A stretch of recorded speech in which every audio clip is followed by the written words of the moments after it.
Cerita hari ini bertujuan untuk memahami kerja sebagai akar dari setiap aktivitas.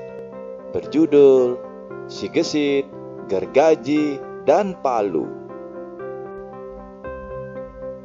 Sebagai ilmu pilihan, ekonomi telah memproduksi kekayaan yang begitu banyak. Contohnya, rumah dan gedung kesenian. Namun, kita lupa siapakah aktor di balik semua itu? Sosok cerita kali ini adalah perjuangan gergaji dan Palu dalam memproduksi kemakmuran. Sosok pekerja keras dalam memenuhi kebutuhan majikannya. Karakter utamanya adalah kerja yang ditempa untuk menghasilkan nilai. Kerjalah yang menyatukan sekaligus membedakan manusia satu dengan yang lainnya. Mengapa dikatakan membedakan? Karena pengalaman, pengetahuan, keterampilan, dan teknologi yang dimilikinya berbeda. Dikatakan menyatukan karena kerja menghasilkan nilai kemakmuran bersama.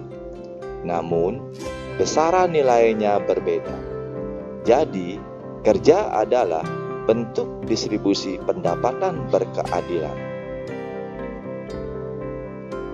Terus, kapan kerja dikatakan bernilai? Dalam teori ekonomi, kerja mengalami perubahan yang sangat berarti. Di era klasik, kerja sebagai input. Di era neoklasik, kerja sebagai investasi. Sedangkan di era modern, kerja lebih dipahami sebagai norma. Era klasik, kerja sebagai input lebih menekankan pada hasil produksi dari pemanfaatan faktor-faktor produksi. Sebagai input, nilai kerja berwujud sewa untuk tanah, bunga untuk modal, dan upah untuk tenaga kerja. Sebagai investasi, kerja di era neoklasik menggiring semua orang untuk bereaksi terhadap investasi. Investasi dimaknai sebagai nilai yang lebih memberikan tingkat keuntungan. Di era modern, kerja sebagai norma berfokus pada bagaimana kerja itu disumbangkan oleh nilai-nilai kearifan lokal, di mana orang itu tinggal, hidup, dan bermukim.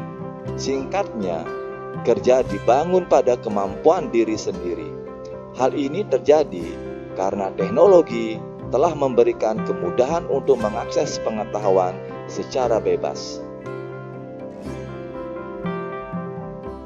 Dari cerita di atas, nilai merupakan dimensi yang mengakar dari kerja, yang mengantarkan kerja sebagai kegiatan dasar dalam berekonomi. Demikianlah cerita Gergaji dan Palu. Sampai jumpa di cerita berikutnya.